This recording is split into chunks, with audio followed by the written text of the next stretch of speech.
Salam alaikum, bonjour, bonsoir, salut, hello, hi, merhaba, choisissez la salutation qui vous convient et j'espère que vous allez très bien. Aujourd'hui, dans cette courte vidéo, je voulais évoquer le géant énergétique dont j'avais parlé dans la vidéo précédente et vous pouvez y jeter un coup d'œil. Je vous laisse le lien dans la description. Donc, j'avais déjà évoqué le géant énergétique qui est le Niger, dont j'avais parlé déjà dans la vidéo précédente sans vraiment procurer assez de détails. Cette fois-ci, cette vidéo sera assez détaillée sur comment est-ce que le Niger est un géant potentiellement énergétique. Le Niger, c'est 1 267 000 km² et c'est 26 millions d'habitants en 2023. Le Niger, c'est aussi une population très jeune, 3 personnes sur 4 ont moins de 30 ans. Anyway, le Niger, un pays grand, un pays jeune, un pays dynamique, un pays dit pauvre, pourtant très riche, un pays surtout très énergique et énergétique. D'abord avec l'uranium, numéro 1, bien sûr tout le monde connaît.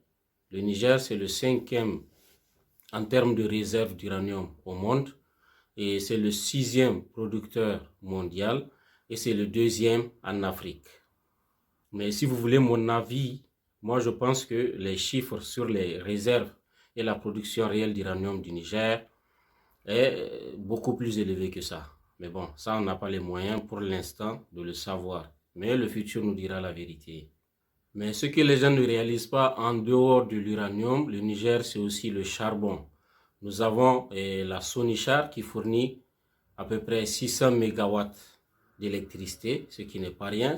Les réserves de charbon d'Anou Ararem sont évaluées à 11 millions de tonnes. Bien que le charbon reste, vous le savez, très polluant, donc ce n'est pas le meilleur choix en termes de production d'électricité. Et en termes de pétrole, le Niger n'est pas en reste. En 2011, le Niger a commencé à exploiter son pétrole. Il y avait une production de 20 000 barils par jour, essentiellement destinée au marché local.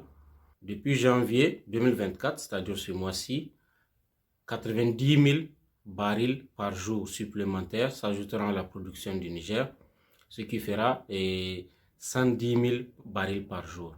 Après le pétrole, et ce n'est pas fini, il y a le fleuve Niger. Voilà, le fleuve Niger traverse le pays, le Niger, sur 550 km. Donc, il y a une grosse opportunité de barrage hydroélectrique, le barrage de Kandaji qui est en construction et d'autres barrages, pourquoi pas, au besoin. Donc voilà, passons à un scénario. Imaginons que le Niger exploite ne serait-ce qu'une fraction de son potentiel énergétique. Qu'est-ce qui va se passer? Je vous ai préparé un scénario. Supposons que toutes les unités de production d'électricité du Niger soient fermées. Et l'électricité qui vient du Nigeria déjà ne vient plus. Donc supposons que tout soit fermé. Est-ce que vous savez qu'avec 2 centrales nucléaires, nous pouvons alimenter tout le Niger entier? Et avec la consommation actuelle, tout le Niger entier peut être alimenté par 2 centrales nucléaires. Voici les preuves.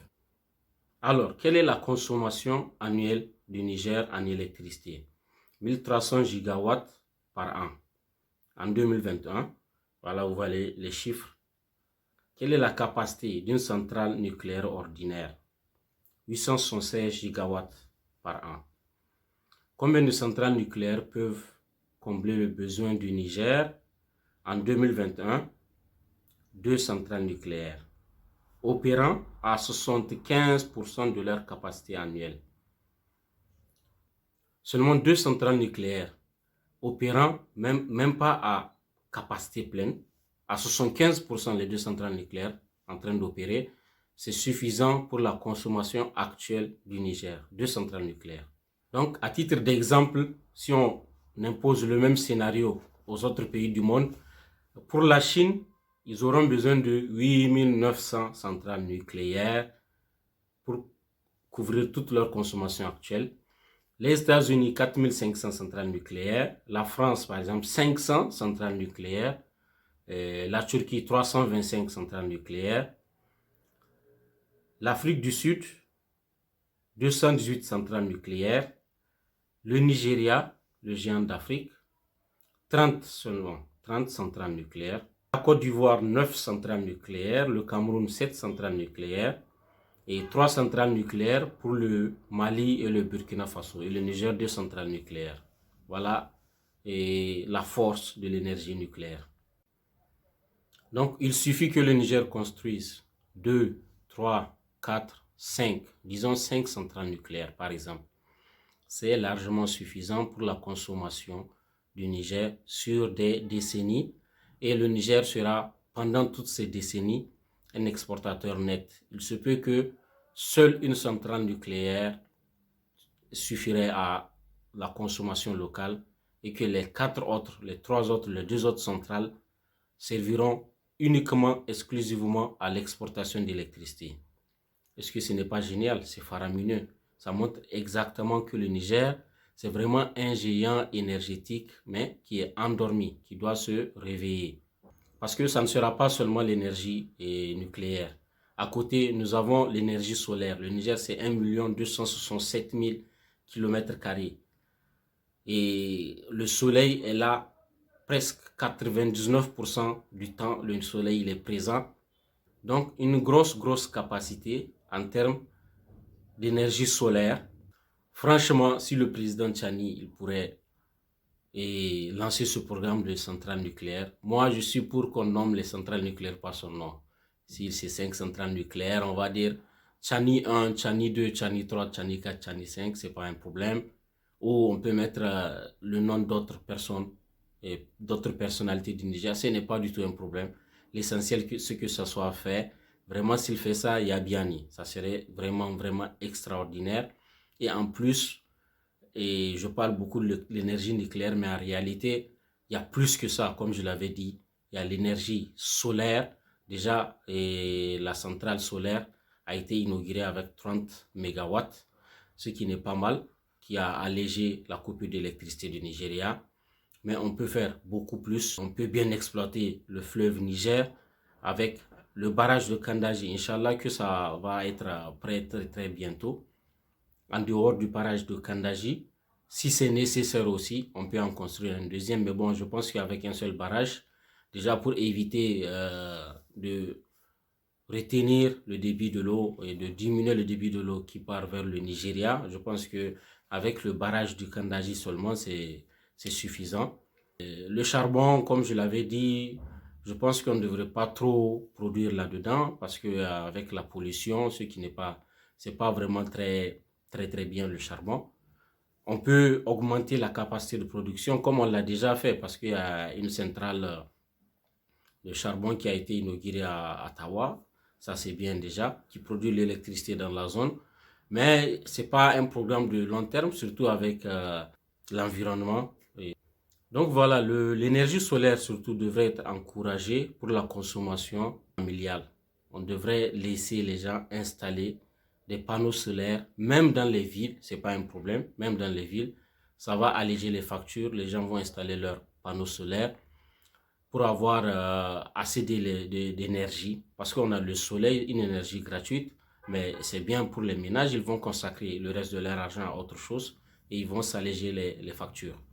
Je sais, beaucoup de personnes pensent, quand on parle de nucléaire, ils voient, bon, Tchernobyl, explosion nucléaire, et les déchets, tout ça. Non, moi, je ne suis pas dans cette mentalité. Il y a beaucoup de pays, des dizaines de pays qui utilisent déjà l'énergie nucléaire et ils s'en vont très bien. Et depuis la Deuxième Guerre mondiale jusqu'à maintenant, il n'y a eu que 2 catastrophes par rapport au nucléaire. Celle de Tchernobyl, ça a été mal géré. Et celle qui s'est passée à Fukushima au Japon, ça aussi, c'est à cause du tremblement de terre. Nous n'avons pas ce genre de problème au Niger. Donc, nous avons un vaste territoire. Je pense que c'est facile de gérer, de trouver un endroit dans le désert pour bien gérer les déchets radioactifs. Je pense qu'on peut trouver un moyen de les gérer comme le font les autres pays. Pour les sceptiques de l'énergie nucléaire, je vous laisse avec cette image. Vous verrez vous-même d'un pays que vous connaissez très bien. Plus de 71% d'énergie consommée est nucléaire en France. Plus de 10% est hydroélectrique, 8% de gaz, ce qui explique pourquoi la France est moins affectée par la coupure du gaz russe que l'Allemagne par exemple, et moins de 2% de solaire, ce qui est normal parce qu'ils n'ont pas assez de soleil chez eux, contrairement à nous. Voilà donc ce qui peut inspirer, surtout cette dernière image que je vous ai montrée, ce qui peut inspirer le Niger à se lancer, pas seulement dans le nucléaire, mais à diversifier sa production énergétique parce qu'il en a la capacité. On vient de le démontrer, il a toutes les capacités nécessaires, pas pour sa consommation seulement. Il peut produire et vendre plus de 60%, 70%, 80% de sa production, rien que pour l'exportation. Donc vous voyez, voilà pourquoi je dis que le Niger est un géant potentiel énergétique. Le mot potentiel reste parce qu'il va falloir exploiter. Un potentiel reste à être exploité. Donc voilà la fin de cette vidéo. Je tenais à vous parler de ce géant énergétique qui est le Niger. Merci d'avoir suivi et merci d'avoir été à la Fada, Kuzo Fada. Je n'ai pas oublié mon verre. On se prend pour une prochaine fois. Merci.